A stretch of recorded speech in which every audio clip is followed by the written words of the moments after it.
hear every mother say. I don't remember the words.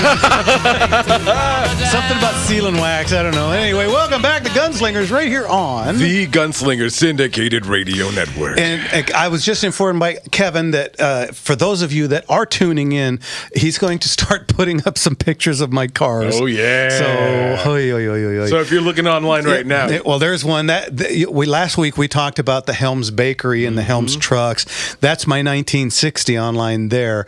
And I've got a 63 split window vet that's absolutely gorgeous, done by my friend Vinny. My two mechanics, Vinny and Louie. And my doctor, Dr. Vinny Boom Bots. Old Moose and Knuckles. Yeah. Hey, Moose. Hey, what is it? Moose and Rocco. Hey, Moose. Hey, Rocco. Help the judge find his wallet, will you? Anyway, so we talked about it for quite a while. Vinny did a great job on that car because what had happened, a longtime customer, dear friend of mine, name of DL, he had been diagnosed with a bad thing, and he bought that in 1969 from the Helms going out of business auction, and he had it and he used it for 1,000 years as a hunting truck. It had every Ronco, do you remember in the 70s and 80s, those, yes. Get your CB radio here from Ronco. And blender. Yeah, and he had every goofy-ass device you could possibly imagine in this thing. When we literally gutted every wire out of it, it took 2 full trash cans. Come on. It was incredible, the amount of crapoleum that was in this truck. It's like a surprise how much he could fit in there like that. So we went and got an I Did It kit and we rewired the car, and now she purrs and hums. But of all the cars that I have, and I've got some pretty nice cars, that car gets more attention than all of them. Hands down, far and away. Easy. And it just cracks me up. People, I'm driving it down the freeway. People honk and they wave and everybody's videoing me. And they want to hear the hoot hoot. The toot. And I do have one. I've got 2 versions. I've got the original, which is 2 Helms pie plates. And a handle. I've got that one, and I've got the one that went around their neck. Unfortunately, on the freeway, you can't hear either one of them. All right, let's get to Christopher in Los Angeles. Christopher, what can we do for you? Good evening, gentlemen. My quick question. I'm interested in buying a firearm, specifically a 380 for protection. Mm-hmm. I live in a bad neighborhood. But unfortunately, I have a record.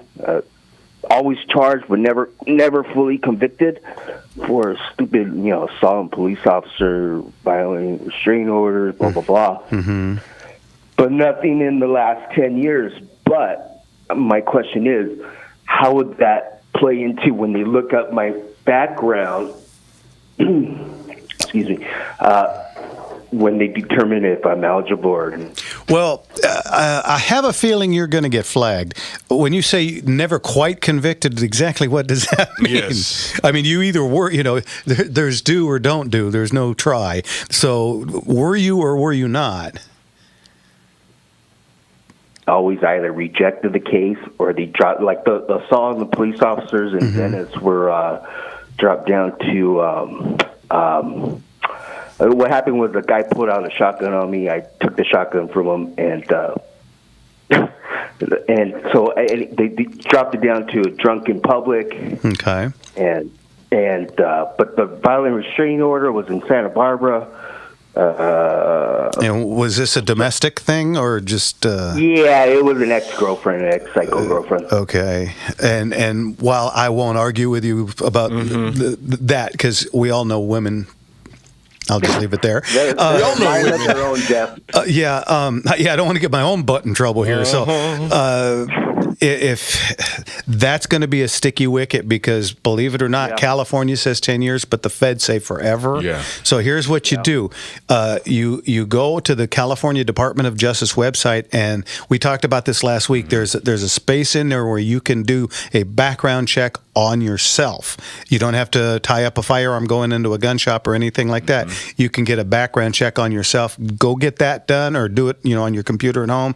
Get that done and see if it comes back yay or nay. If it comes back yay, hop on into a gun shop and get yourself a firearm. Call us back, and I'll talk about what 380s you should get.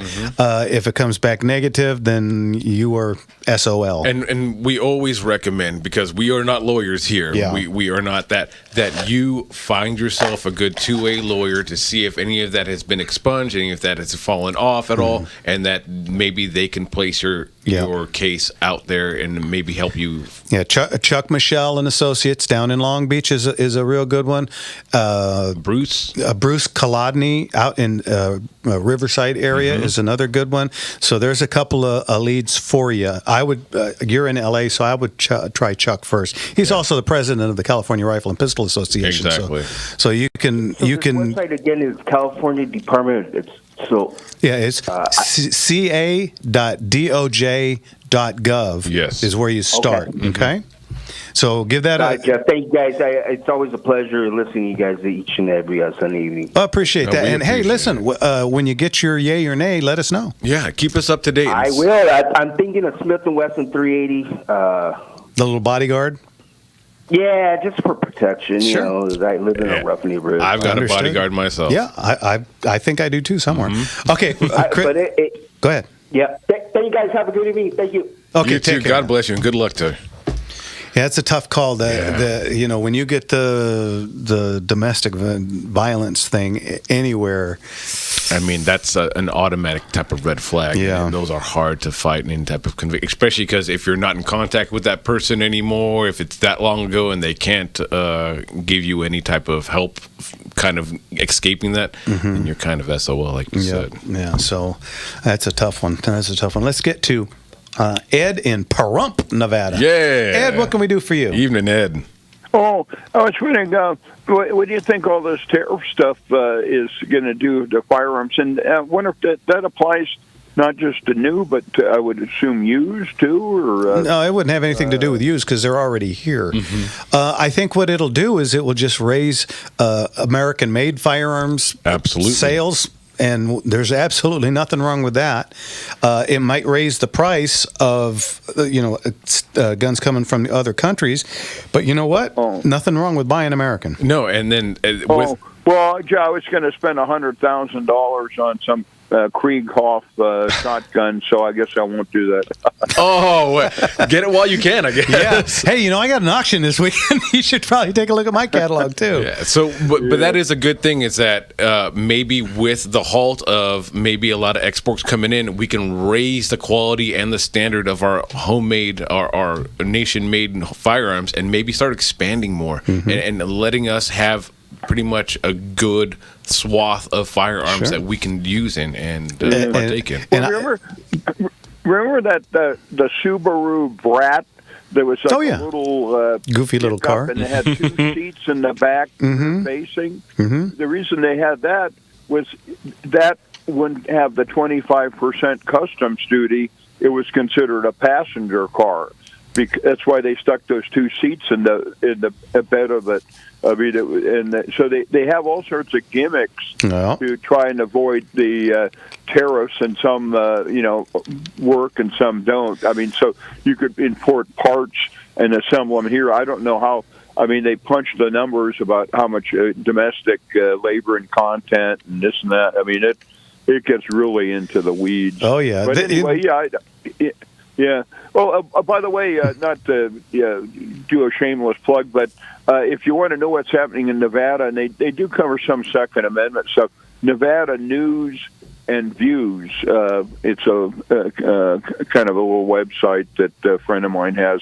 But thanks for coming up here for the big gun show. You plan to open a branch up in Tonopah or Reno or something? I'm talking with some friends, and I think it's called Boulder City.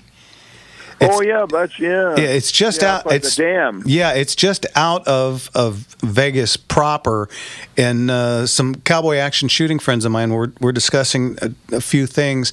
We're going to kind of start with doing some gun brokering stuff, because we get stuff in all the time that you can't have in California. So as soon as we get it, we're just shipping it off. I've got a letter that says I'm working as an agent with them on their FFL, so we can take it in and ship it. We ship it out same day, and then it goes over there, and we sell it through there. Yeah, Yeah, I think they got a shooting area out there, and they have a veterans home out there too. It's a nice area. Yeah. They used to not allow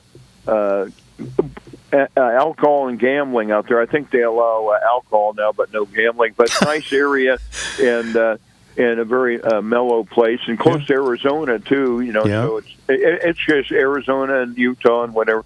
We'll keep up the good work, and hopefully we'll see you up here because you know you probably have a good market here because you know you get the Utah and Idaho people down here in the Nevada area as well. Yeah. So it's a sort of a central location. We're like a weed; we keep spreading. Yeah.